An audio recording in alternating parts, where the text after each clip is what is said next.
NFL draft season is here, and Mel Kiper is back at it with another mock draft. He just released his third mock draft of the NFL offseason, and what he did with the New York Giants at the 6th overall pick was very interesting.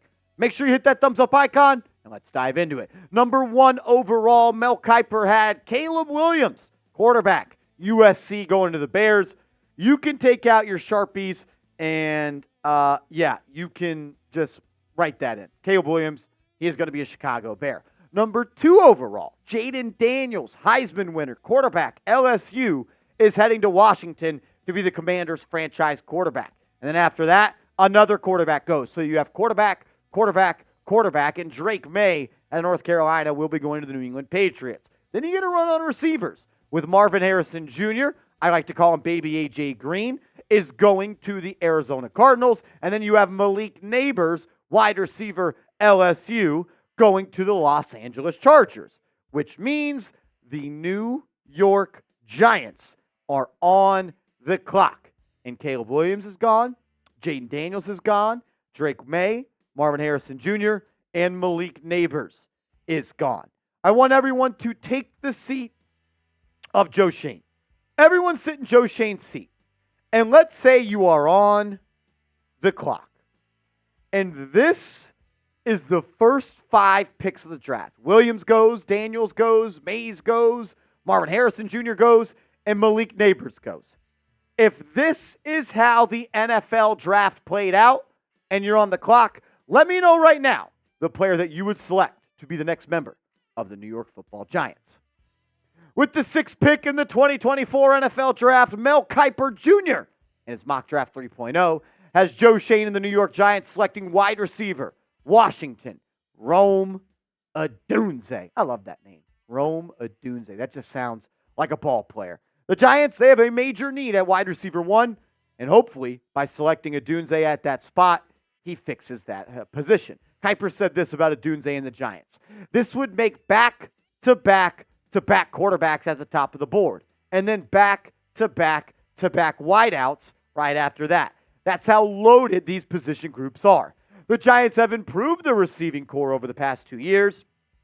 Re-signing Darius Slayton, drafting Jalen Hyatt, and Wan'Dale Robinson are their top 3 guys right now. But they don't have a true number 1 guy who can dominate on the outside. They could add that in Odunze, a touchdown machine and a 6'3" frame. The Giants 100% need a true wide receiver. And I love the idea of adding a wide receiver that dominates outside the numbers, because you have a guy like Wan'Dale Robinson who operates out of the slot. You have a guy like Jalen Hyatt who had his best career or best years in college operating out of the slot in Tennessee. And Darius Slayton, he can play on the outside, but you always have 2 guys on the outside. The Giants haven't had a number 1 wide receiver since prior to the pandemic. It is 2024. Look at the Giants' leading receivers over the last 5 seasons. It's a joke. Darius Slayton leads the team in yards with 744. Darius Slayton leads the team in yards and 724. Kenny Golladay, 521. Darius Slayton, 751. Darius Slayton, 740. You haven't had a receiver get 800 yards receiving in 5+ seasons. It is time to address the position with a premium player. Because you don't still really have that many guys that have proved it in the National Football League. I think Slayton's a good 2 or 3. I think Wan'Dale Robinson is a good slot. I think Hyatt has some high upside. And Isaiah Hodgins, who was 4th in the team in catches last year, is a free agent, and you're not planning to re-sign him, is what it sounds like. The Giants need a wide receiver 1. And Rome Odunze is just that. He is an absolute stud, standing at 6'3", 250 pounds. The guy had 92 grabs.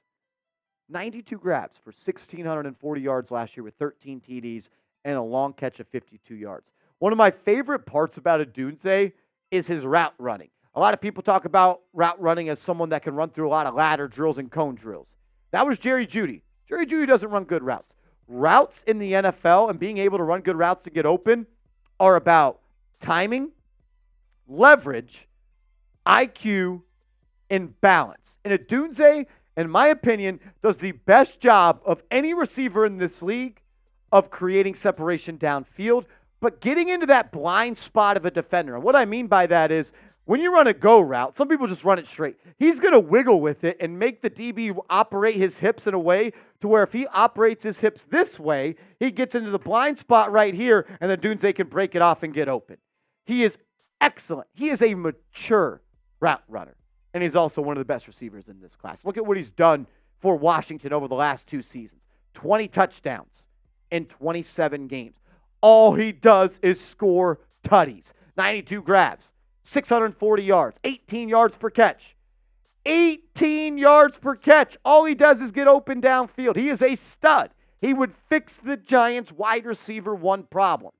And he tested better than anybody thought at the NFL Combine. On a scale of 1 to 10, his relative athletic score was a 9.6. He ran a 40 at 4.4.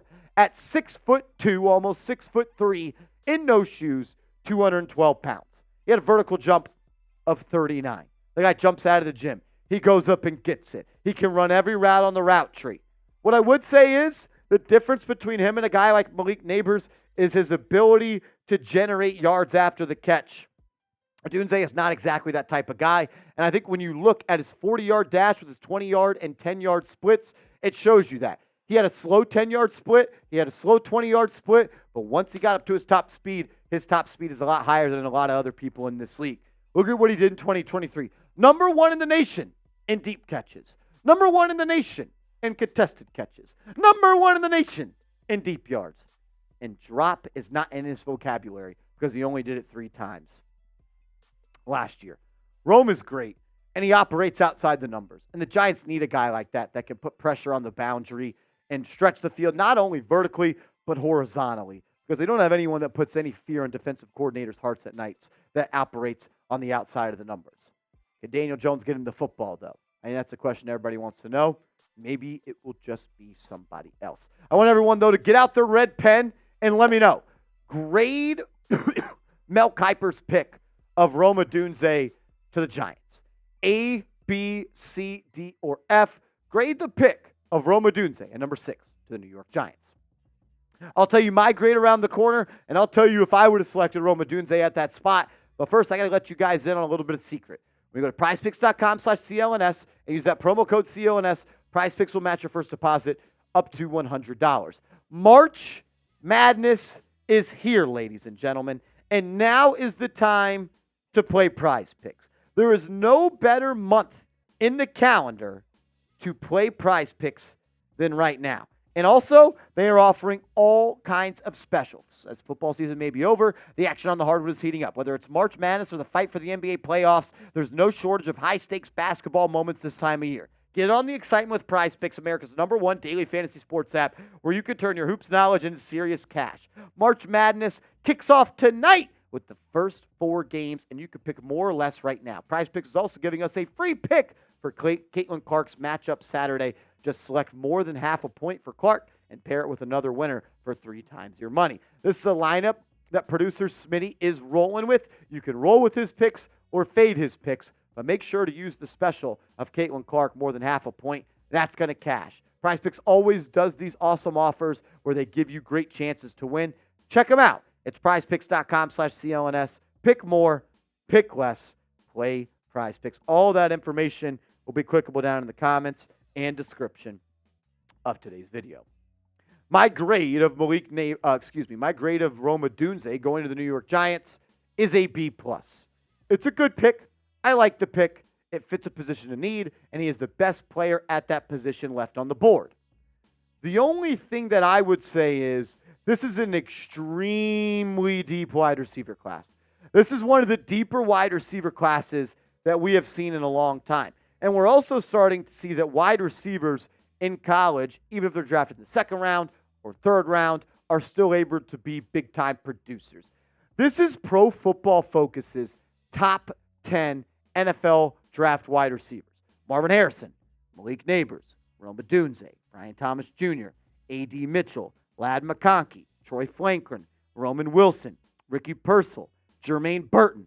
That doesn't even include people that you guys love in Keon Coleman, Jalen Polk, Xavier Legette, Jalen McMillan, and Xavier Worthy.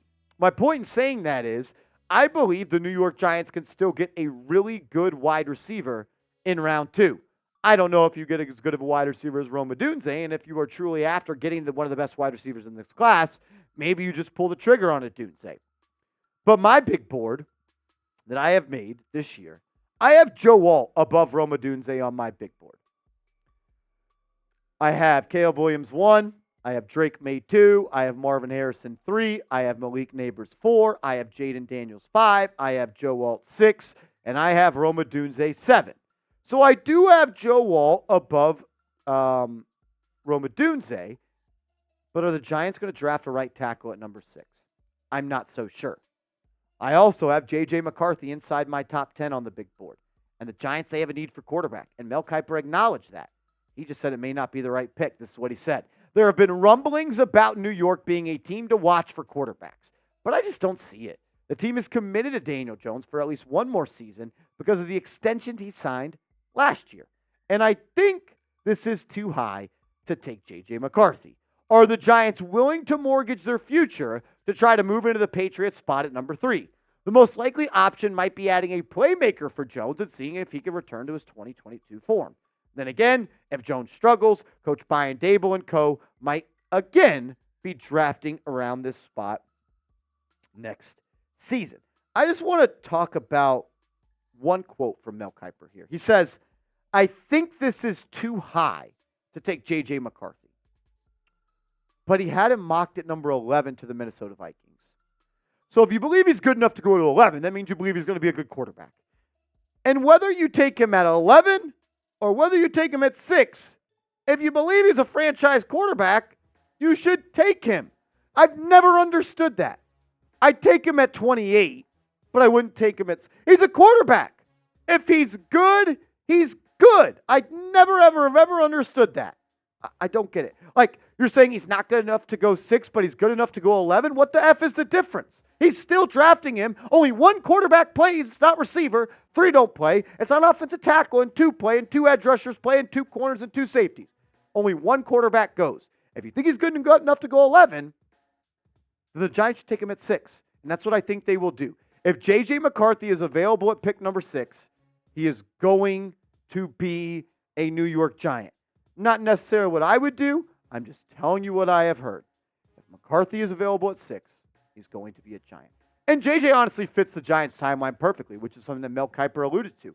He said, the team is committed to Daniel Jones for at least one more season because of the extension he signed last year.